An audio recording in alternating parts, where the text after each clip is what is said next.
Hey y'all, welcome to episode 277 of Consignment Chats, where today we promised you a second episode on sourcing, and do we have it for you? We're ready. We're going to break this down. We're going to talk about how you don't need more sourcing options. You just need to know exactly how to use the ones you already have. Like, we need to talk about Yes. that. So today we're going to break down every way to source inventory. And I think between all of us, we've sampled each of us may have actually sampled every way, and how to turn it into more of a system that will actually help you make money. Okay. So that's what we're going to do. You ready, girls? Because Yeah, let's make some money here. let's make some money. Level up with C chats. Yeah. We got to talk about, level up. I like that. Level up. I need to get like AI to make us a song of level up with C chats. All right. First, let's talk about the problems. Samantha, you're good at this. Like, let's talk about the problems with sourcing and what You calling her happened. the problem child of C chats? No, I'm saying no. She's our True. accountability bitch. So our accountability girl. So she comes in there. So she'll come in there and set you straight and tell you exactly why you're not making money and what you're doing wrong. That's why I'm calling her out, because we know she'll give it to us straight, right? Hey y'all, welcome to Consignment Chats, reselling tips, mindset, and real life. Hit subscribe and let's grow together. Absolutely. There's a couple factors. Sourcing randomly. I fall into this category. I get excited, especially this time of year, and I'm like, oh, garage sales are gonna start. It's nice out. I'm gonna go to the thrift stores. I'm gonna and I will just go on a whim. We go to get groceries, we go out to eat, and I'm like, let's stop at the thrift store. Let's do it. There's nothing wrong with that, but like on a once in a while basis, but when you're doing it multiple times a week, or that's what you're relying on to get inventory, that is not the way to do it. So sourcing randomly can be a problem. And then switching methods with that. You're switching all over the place. There's no real plan. Just gonna want to do it all. And I do want to put that in there. This is very much a serious discussion for newbies, for sure. I mean, I do want to say there are people who have been in the game for years and years and years, and they are able at this stage to do the kind of random ways of sourcing and mix them up. But that's because they've been doing it for so many years and they know. But I'm then going to add to the end of that, I know I've been doing it for many years, right? I know what and how to do, but you can still, if you don't have a plan, get lost in the moment of the random pop-up things. So yes. And I mean, how many times have we seen experience resell? Oh, well, this doesn't work. I'm going to try that this weekend. Oh no, you got to try the new thing for like 3 months. It's not like, oh, I'm going to pop onto Whatnot and run a Whatnot sales for a week or 2 weeks. It didn't work. I didn't sell anything. I'm never doing Whatnot again. And it's like, what? That's not. What is the C-Chat's golden rule of anything new, y'all? 3 months. 3 months. You need that data. That's our golden rule. 3 months. Same with sourcing. Don't try it once and give up. You gotta go in and give it a shot. That goes with platforms, that goes with sourcing, that goes with how you manage your day. That go 3 months of anything new. That's a rule. So all that aside, we will talk about strategies, we will talk about schedules, we will talk about sourcing with intention. But the biggest mistake and problem that people run into, and this is my favorite one, you're buying more than you're listing. Come here. You can't do that. You can't keep buying if you're not going to list it. Yeah. We'll talk about that too. Oh, yeah. Gosh, I know there are those that are listening that were hoping for that magic pill. I'm like, all right, there's a way I can keep sourcing and never list anything. Well, there is. You can be a consigner. Reach out to me, Sorting with Samantha.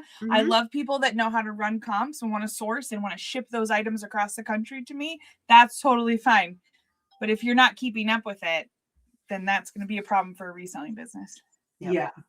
So I was out of town this weekend with one of my, lifelong besties, and I did a little sourcing while she was napping one day. She and her husband and Nick and I ran and did like an hour of sourcing and came back, and she was asking about it, and she was like, "So how's your house? Like, are you still loving your remodel?" And I'm like, "Oh yeah." And she goes, "Well, how's your house with all the stuff you keep sourcing? I mean, that's like in one space, right? Like that's not all." And Absolutely. It's definitely he's all in like, one. Well, kind of. I mean, it's all in a your hoarder's house. it's all in your garage and it's stacked right to the rafters. So I mean, there's that. Like this. I said, we're getting better. We're trying to narrow that down and work on getting it back. And I said, it was really just getting a couple of estates back to back over time kind of overwhelms you, and you put stuff places and then you do other stuff and never get to them. But anyway. I think the biggest thing though, as we start this and go through all these systems, is to remind everybody that we talk about stuff like this because we've lived it or are living it and we're going through it or we've learned from it, or like this is, we never talk about something that we're just like, oh, that looks like a great topic to talk about because it's trending or whatever. We do it because this is what people need to hear, because we've had these mistakes. We've had this discombobulation, and we want to help streamline you and make sure you can walk the walk. Yes, 100%. So what we're going to do, we're going to help kind of break down the system now. And I want to start by throwing this out there, that there in our new Etsy shop will be a downloadable that will show you. Oh, look. Oh, and Samantha's shirt she's wearing. If you're listening on podcast, just go and you can see her shirt in our Etsy store. This is how we get all the views, right? We just these are the shirt. Check out the shirt. I feel like I need background like runway music for you, so you could just walk back and forth from the camera and back. But. All right, there's also super helpful downloadables. Tell them about that. Right. Anyway, there is a downloadable for reseller sourcing, and it is a pack that will help you get your system together and think more detailed about what you're doing, the kind of sourcing person you are, because there are different types of, I say sourcers, and it always sounds like sorcerers. Sourcers out there. We're all different in how we like to do it, or what part of it brings us joy. And so this will help you figure that out and come up with your system and plan that works for you and your business. So look for that in the link below, because I'm going to have it ready when this goes live tomorrow. Yeah. If you're ready to start, you're ready to streamline, this pack is for you. It's pretty amazing, insightful. It will help you think about things in a different way and really get yourself together. I'm going to use it personally. Molly created it. I'm going to use it. Let me use it too. All right. Yeah. Sourcing personalities. This is like, I love, because there are different sourcing personalities out there. So let's break it down. We got the treasure hunters. Oh, that's so you. Yeah, I'm a treasure hunter. We're the ones that like to go to the thrift stores. We like to like dig and get into things. We're the ones that like the yard sales. We really like to be on our feet in the middle of it, finding those items, right? We talked about this last week a little bit. What's the issue with a treasure hunter? It can be time consuming. It's going to take time. It's not a quick. You're not just ordering something to show up at your door. You're not doing that. In fact, I think as I grow my sourcing, maybe I'll start having my groceries delivered, and then that will be one less thing that I have to go out and get. It'll just come to me, and I can go out and do my sourcing and save me time. That's smart. Just good thinking there. You'll find gold, but you'll earn it. You'll earn it. The gold, for sure. For sure. All right. Then we have the chaos coordinator. Let's talk about that, because you've all been in the middle of that chaos coordinator. You've been right in the midst of the bins people. Oh, yeah. I mean, it's the lowest cost by far. I mean, that's one of your best deals you're going to get. Poor Samantha has to keep muting because Diamond, our baby, is barking in the background. It might be the mailman or something. Who knows?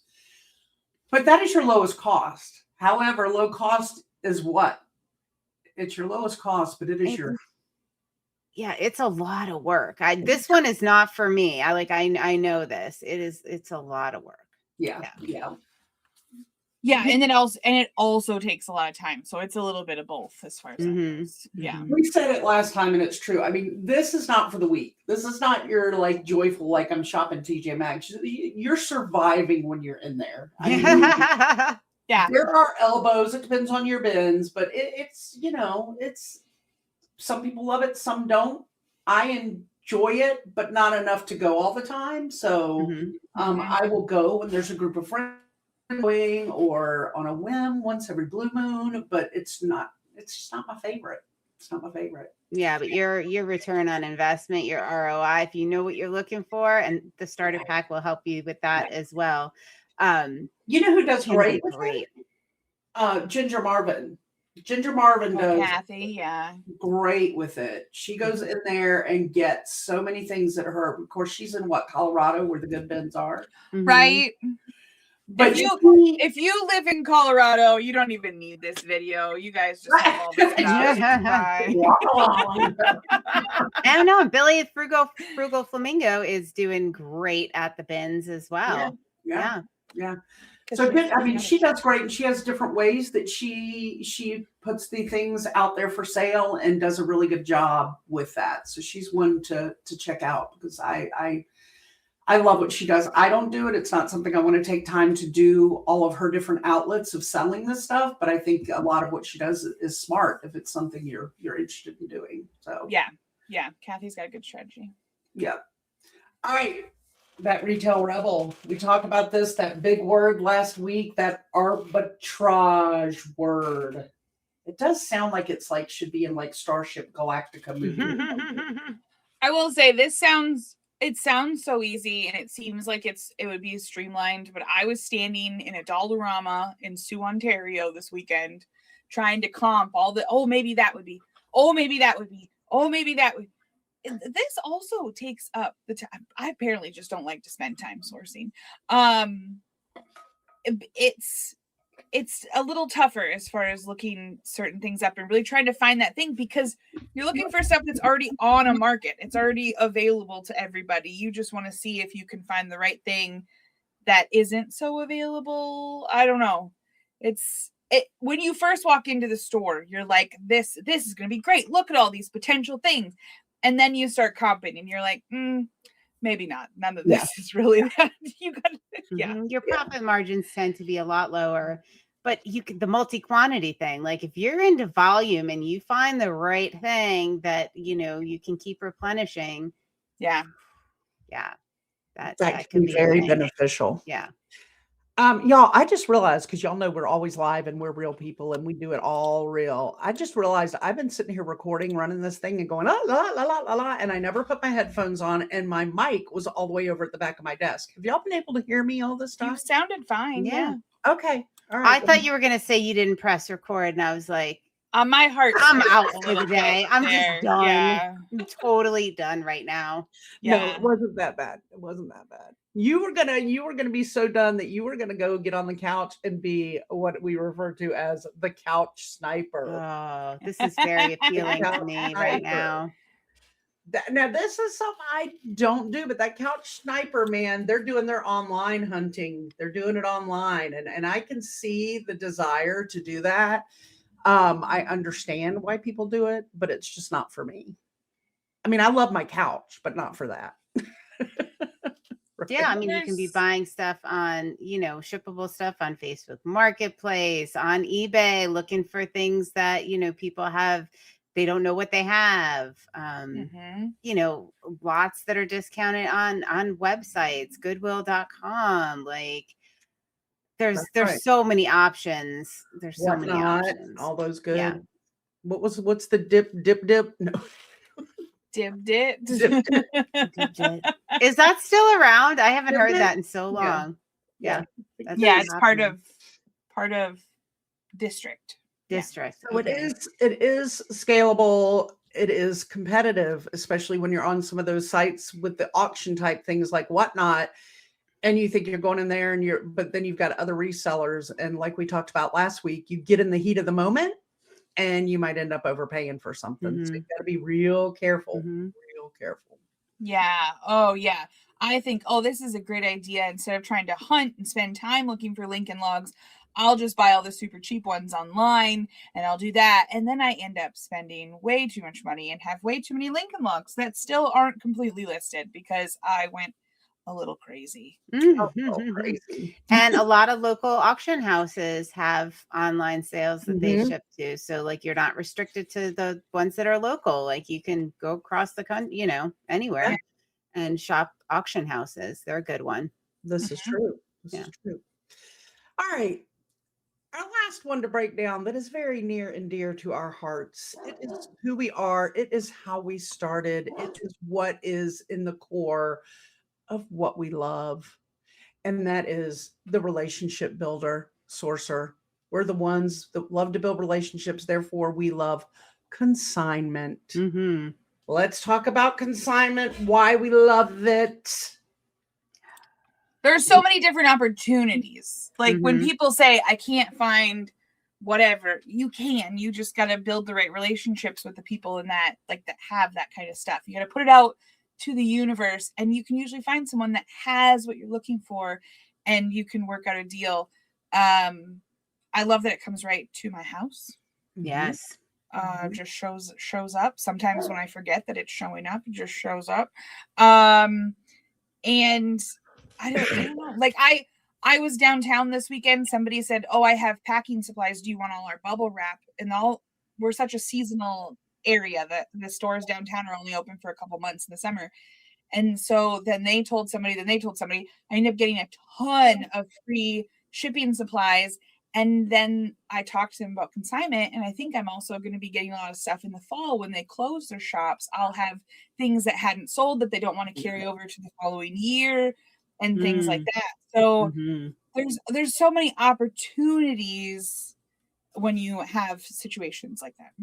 Yeah, Nice. and it's zero cost. I mean, that's what I love. You're not taking Yes. a risk. You don't pay until it sells. And like that relationship thing, you're helping someone else out that doesn't have the means to sell, doesn't have the time, doesn't have the whatever to sell online. So like there's that relationship where you're helping somebody else earn or helping somebody else, Mhm. clear out an estate or whatever the case is. It's just Yeah. it's a good feeling.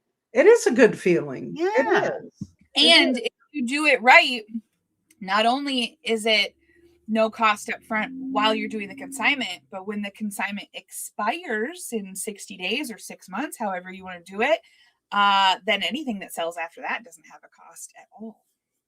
Yeah. Zilchio. Mhm. So I do want to add this about the relationship builder part of it. That is one of the things we absolutely love about consignment. However, we do talk about in all the other ways that you source, like Samantha's story she just told, she's building relationships outside of a client who's necessarily finding you online for consignment. When you're outsourcing and doing other things, you can build relationships. You've probably, if you've been a long time listener, heard me discuss relationships with the local estate sale companies that I love. And we just had an estate sale. The video, it's a short video, but it's fun. It will go out this week on our Thrift Find Flip channel. When we were on our vacation this weekend in Wilmington, Nick found an estate sale when he was on his way to pick me up and said, "Ooh, there's a family run estate sale down the road. Let's go swing by." And we were like 30 minutes tops. Well, anyway, We all know how this went. I have a relationship with this woman who owns this house now. We are friends. We are friends. We Aw. are lifetime friends. So you can get the joy if you're somebody who likes to build relationships, but maybe are still scared of consignment, don't want to take the step, which we've always said, we're here to help you. It's really not scary. It's not. Right. But if you can still enjoy building those relationships in other parts of it, it's just different. It's a different kind of relationship. With consignment, that relationship grows and can be very long term because they keep bringing things. And that's whereas you meet somebody who's doing a one out of their family's estate, you may build a relationship with them. But like this woman that she's like, here, send me an email. But the chances that we're going to be hanging out and seeing each other within the next year are slim to nil. But it's still a nice feeling. It's still a good feeling. So Yeah. Add that to it. But just remember, consignment, as we mentioned last time, don't be scared. We've got all the tools to help you step into that. And the beautiful, beautiful thing about it, especially if you're new, is it is zero money out of your pocket. Zero Yes. money out of your pocket. You can see a sample of our agreement at consignmentchats.com where it walks you through the different aspects that we recommend. Plus, there's other videos and stuff that I'm sure Libby's I'm going to link up a getting link up. started video if that interests you. I'll link it up in the show notes. Look at Yes. you. Perfect. All right, let's break down the time versus money versus consistency part of this thing. Yeah.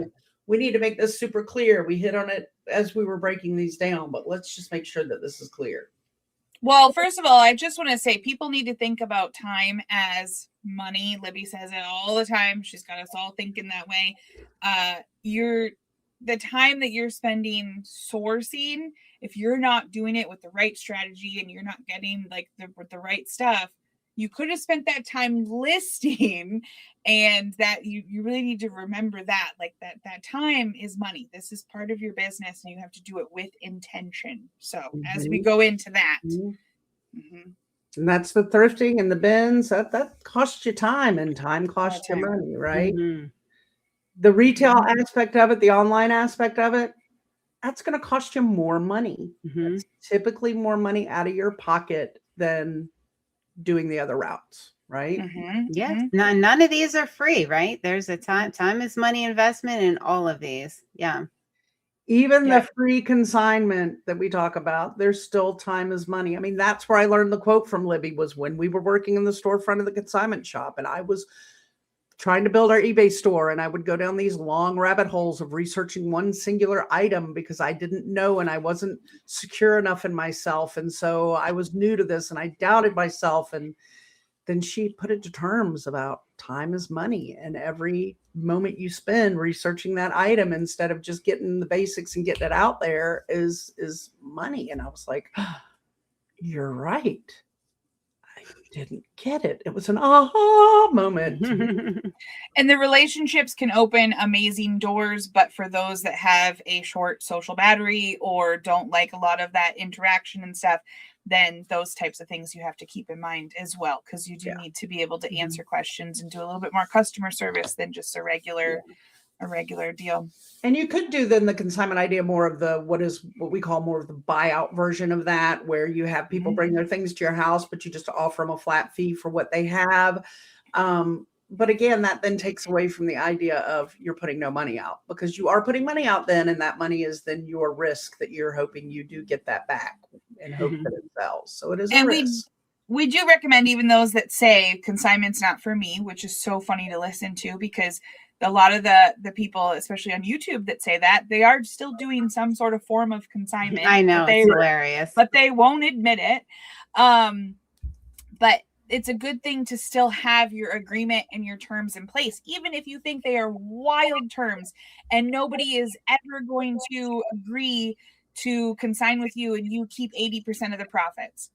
Have them ready so that way you have your wild terms and you can use them as a bargaining chip when you are negotiating a buyout or bulk deals or things like that. It can still be used in that way. I like it. Well said. I like it. All right, let's shift into the strategy part of this about how what actually works things. You know, it's I don't want to say all resellers making money aren't doing everything, because some of them are doing everything. But most of them have their main thing that they do consistently that they know works for their business. And you find that out again over time. I wish I had somebody like we have now that we're giving some of this information and thought through when I first started doing my part of sourcing, because I didn't. And I put a lot, you put a lot at risk when you take your cash out there and put it on the table. But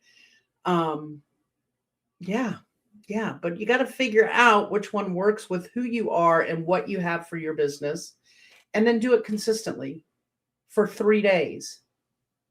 Oh. I was waiting to wake y'all up there. 3 months. 3 months.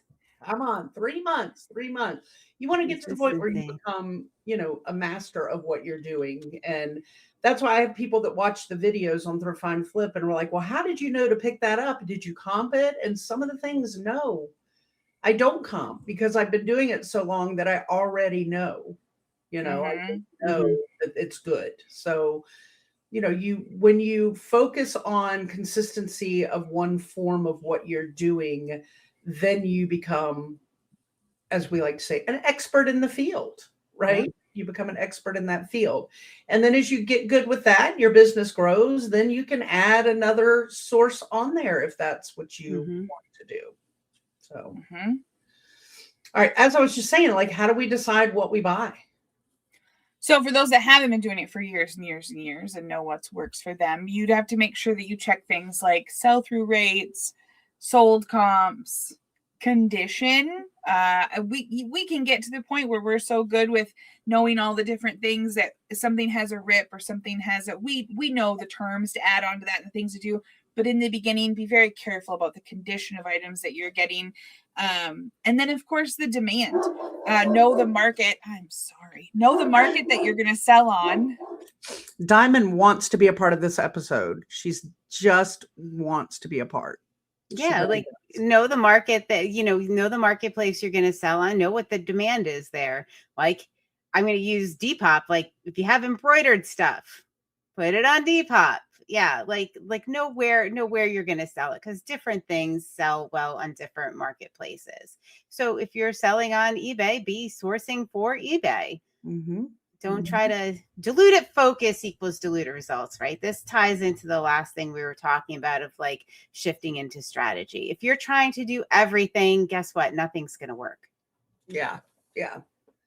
Start with one focus of sourcing, get your one focus of selling, and that will help you master that focus of sourcing, because you know what platform you're doing your comping on, that you're looking at the sold comps and you're trying to figure it out on that platform, and then you become a master of that, and then you can grow.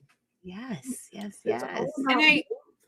I do want to say too, just basing and I know we're on YouTube and the majority of people are watching us on YouTube, but basing your strategy just by watching other people on YouTube and their strategy, that's not the right way to do it. If you watch my sourcing videos on Thrift Find Flip, we're just out there having fun. I don't have cell phone service at the majority of the places we go.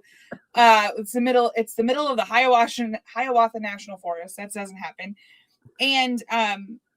And the bulk of my inventory comes from consignment. Bill and I are just out there having fun and picking things. And it's not, I need to be better about my strategy, but it's also not my main thing. I only do it a couple times a month. So if somebody were to watch our videos and be like, I'm going to be just like Samantha and do they're not seeing all the other stuff that I have going on behind the scenes with the consistency in the way that I do my regular sourcing. So don't just go by what you see and assume that that's someone's business strategy. Right. Because everybody, you put that stuff out there. Well, number one, because it's fun. Number two, you're doing it because you want the views and the clicks and the back and forth with people. But it's not, you need to really look at, we've said this all the time, look at who they are, look at their stores, see what exactly they're doing. And again, even that, the three of us work together every day and we do things very differently. The way we run our businesses and do ours is all very different. And they're not right or wrong. They're right for us as individuals. Libby's is no better than Samantha's is no better than mine. They're perfect for us because it's what we want in our businesses.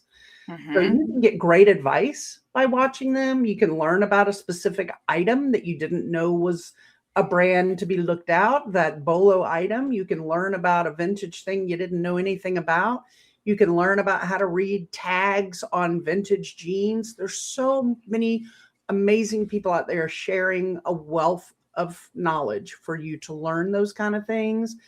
But just, it's that comparison. Don't compare and think you have to do and be exactly what you think they are when you watch them.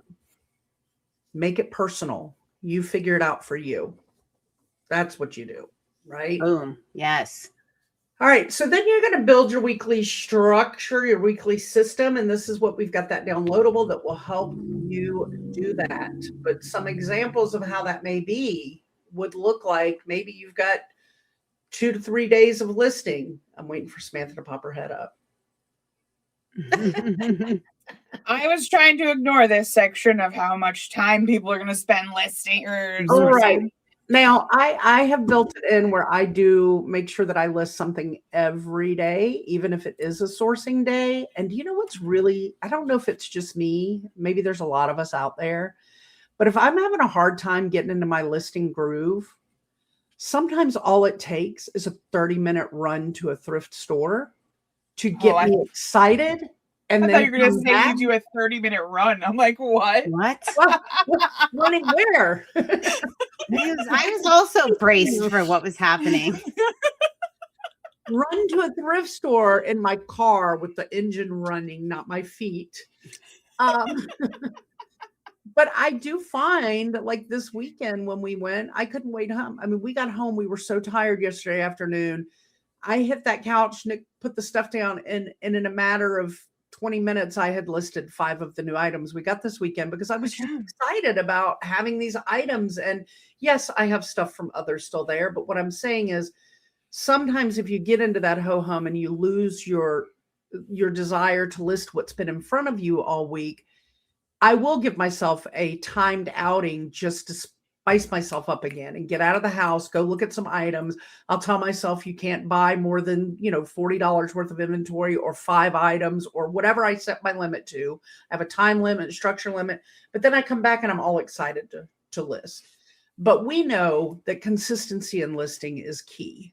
So if you are structuring your day to say, well, I want to focus on listing 2 to 3 days a week, sourcing on the other 1 to 2 days a week, right?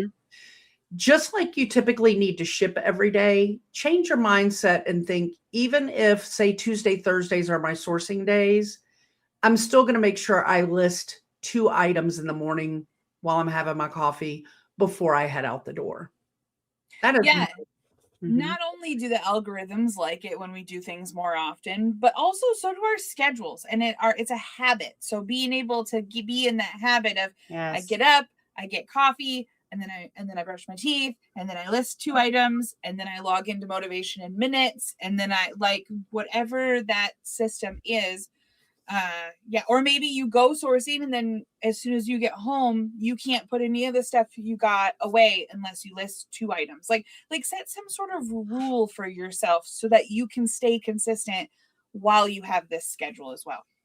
It really works well for me, especially when I'm the one setting the rules. Because if y'all set the rules, I'm not going to do it. But I set the rules for myself and I listen to myself. I'm a good listener when it comes to me. So yeah. I set myself these listings like, okay, no sourcing until I've listed all of the books that are sitting in the box. And once I list the books, then I can look and see if there's an estate sale this weekend I want to go to. But if I don't get those books done by Saturday morning, I don't get to go to the estate sale. If you set yourself limitations like that, you'll find you get a lot more done because you don't want to miss that estate sale. And I know a lot of people, when we said build your weekly system, we're like, oh God, that sounds like work. But, you also get the motivation of proving to yourself that you can do something, that this is working, that you are going to list consistently. And, that feels good. It's not all about the structure and doing this at this time. It's more about like proving to yourself that you can do it and be consistent. And this is going to work. So it's not all bad if you hear structure and you just no. And really the structure's not about like a detailed time blocking calendar.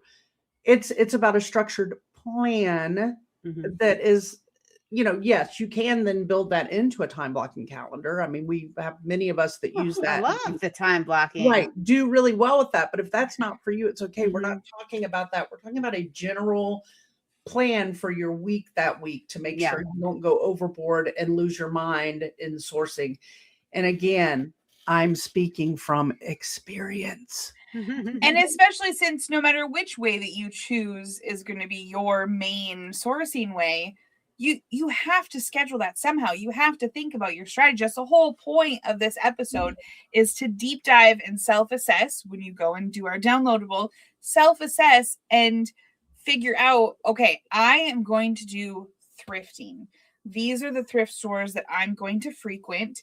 I have the Goodwill color schedule in my phone on my calendar because every Sunday they switch colors. They have 6 or 7 colors and they rotate. and everything's half off that week that is that color. So my strategy is to go Sunday mornings, 10 a.m. when that color switches over, be the first one. Sometimes I go the Saturday, like the night before, and I pre-look. Okay, I want to look for this dress because it's this color, and then like have a strategy. Do you know that they put out cookbooks at a certain time every week because that's the day that Lorraine works? Are your auctions a certain day? Consignment, do not just let people drop things off all willy-nilly like No. gosh, no. You got to have a schedule with that too. Know that consignment drops are every Wednesday and Thursday from this time to this time. That's when to expect stuff on your porch. Or even I did an estate clean out the one time, and they were like really like, we want you to take all this stuff. We want to do consignment with, and I was like, I can't do all this. I worked it out so that I did it every Tuesday and Thursday. They dropped off a couple boxes, and we did it all summer long for the entire house that we cleaned out. So no matter the type that you choose or the way you want to source, there's got to be some sort of strategic schedule in there. Yes. Some sort. Yeah. And it needs to include listing, because why? When we source, I always say I'm going to go out sourcing because I need to make money. Does sourcing make you money? You don't make the money unless you're listing your stuff. List it. It doesn't make you any money sitting in the corner. You got to put it out there for the world to see. Correct. So that's where your inventory flow comes into play, right? Because you want to bring that stuff in. You're going to go out, you're going to buy it. This is what I'm going to do. I'm going to go out and I'm going to buy it. I'm going to bring it in. I'm going to put it in a pretty pile, do my quick little video haul of it. And then I'm going to put it in the corner and list it the next day. Is that what the rest of your schedule is? Like, what is your schedule? Ignore it because my neighbor wanted me to come over and hang out with the little girls, whatever. My friend calls. Oh, they are super cute. Wow. These are the big F's. That is not an inventory flow. That is not how you want to do it. Do not do it that way. No, you have to have a plan. What happens when that stuff comes in? Some people leave it in their car until they are ready to follow through with that plan. But you have to have a plan. It can't just be put in the corner. You can't take a cute Instagram shot of you with all of your finds. They just sit over there. That's not how that. I found something from Colorado. We went to Colorado last October, and I found something in here in this mess. And I was like, oh, it was an odd shaped thing. And I was like, oh, this isn't listed. It sold like 5 days later.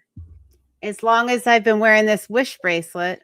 Right? As long as Libby's been wearing that wish bracelet, that wish is never coming true because it is not going to fall off for her. It is not. No. So if she wished to see a moose like us, by the time that comes off, we're going to hear that Libby passed away in a stampede of moose. Because that's how long this wish has been ruminating. Holy schmoly.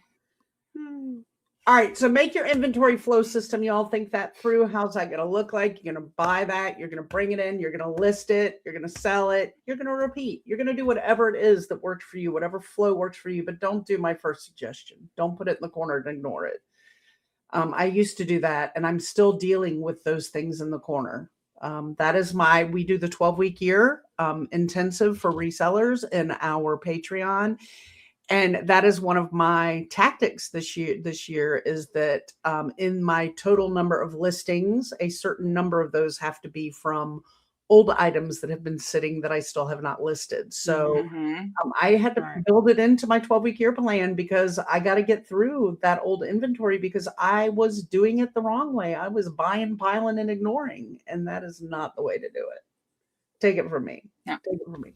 It just delays and then you regret it. And I have done that, y'all. And then I brought an item that when I comped it, when I was in the store getting it, but I didn't list it for a year later because it got in the bottom of a pile, a money mountain, but it was the base of the money mountain, not the tip of the peak. And then I went to comp it and list it. And guess what? That value that it had when I bought it a year ago was no longer that value because the value of these items ebb and flow. And what was a valuable pick when I got it a year ago, had I listed it back then, I would have made a lot more money. But because I put it in the corner and ignored it, I paid the price. I've totally been there. We talk about them being money mountains where you see the profit But unless you're listing them, they're just going to become a range of regrets. That's all that's going to happen. there. Oh, a new term for C-Chat. Range of regret.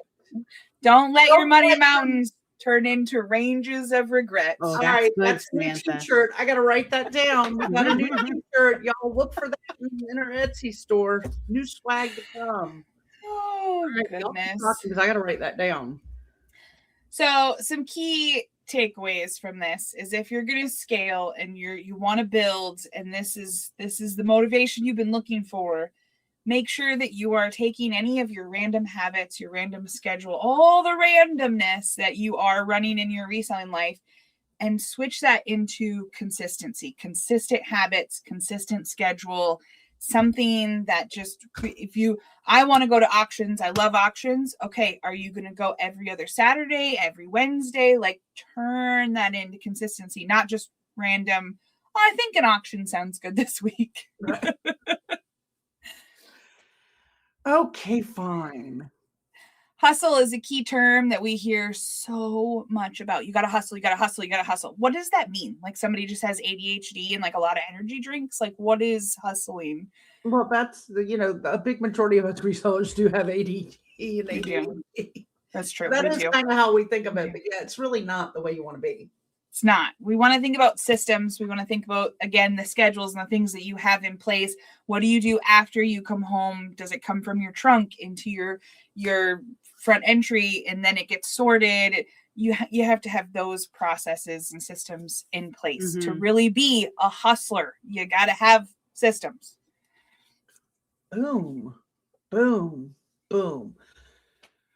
All right, so we want to talk about growing. This is all ways that you'll start all these, and then you'll look at how to scale your businesses as you get to be better at this. Things you want to add, things you want to do. That's all going to come.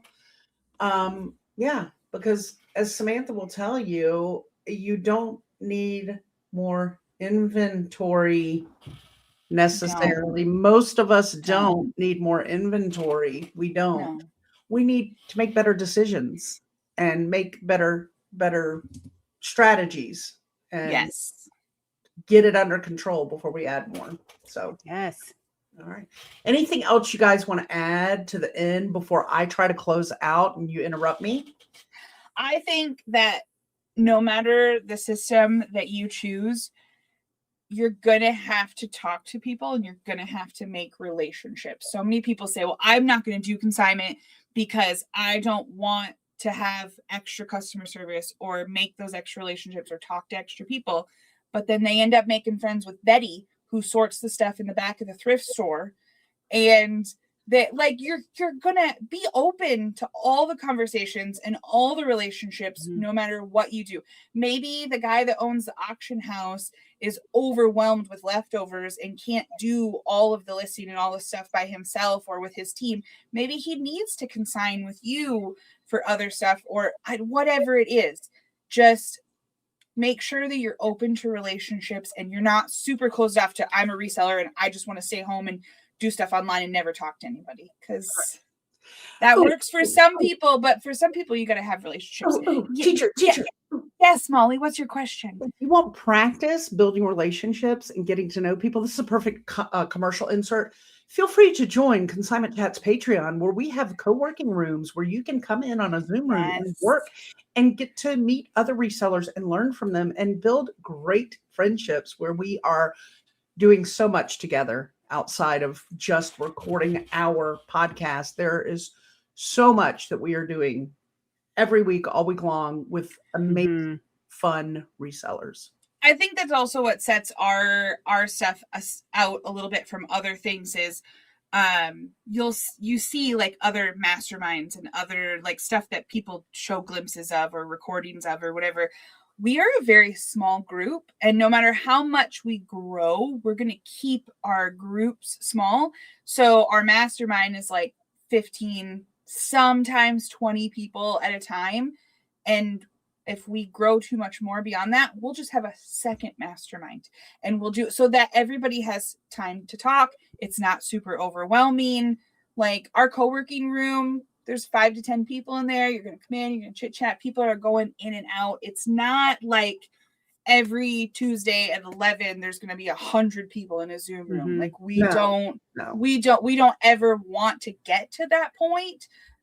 So we're going to do what we can to spread it out and keep it so it's Mhm. not overwhelming for us and you. I like it. Mhm. All right, guys. So if you want help turning your reselling business, this sourcing, into an actual system, as we mentioned earlier, we have built the sourcing starter pack, the reseller starter pack, with tools and things to help you get that set. So that can be found in our Etsy store, which Libby will link in the show notes Mhm. below. So check that out. That is a one-time download. It is easy peasy lemon squeezy. And then you have it for life, and you can reuse it and reuse it and reuse it for things that change in your business. Also, we're moving our merch over to Etsy. So if there is merch in consignment chats on eBay that you would like, make sure to get it now, because we're going to be phasing some of that out. And Molly is making new things like Which this one. Samantha is modeling one of our newest shirts right now. Samantha, tell them what it says. It's so cute. It has all of these adorable mushrooms and owls and things on it. And it says, if it is brown, orange, or avocado, I'm buying it. And this will be my new sourcing Saturday shirt, because what a conversation starter to go to a garage sale or a thrift store or a flea market and have them be like, wait, what does that mean? Do you really like those? What's your favorite? Yeah, it's gonna be great. I like vintage orange and brown and avocado green things. Yep. So y'all make sure you check that out for fun things. That is new, and it will be growing weekly. So you might want to bookmark that link to that Etsy store and check back on the regular, because there are more downloadables in the works and other things in the works and more swag in the works. In fact, you were here listening today just as a new t-shirt came out of Samantha's mouth. So you can say, I was there when that t-shirt was born. All right. Remember, guessing your way through this, it's expensive. We've already paid for your mistakes, y'all. We're here to help you. Save the money, figure it out, come up with a plan. All right. Until next time. And go list your stuff. God. Go list your stuff. Cheers. Cheers. Thanks for being here with us on Consignment Chat. Find everything we do at consignmentchats.com and stay connected with us by subscribing wherever you listen or watch. We'll see you next time.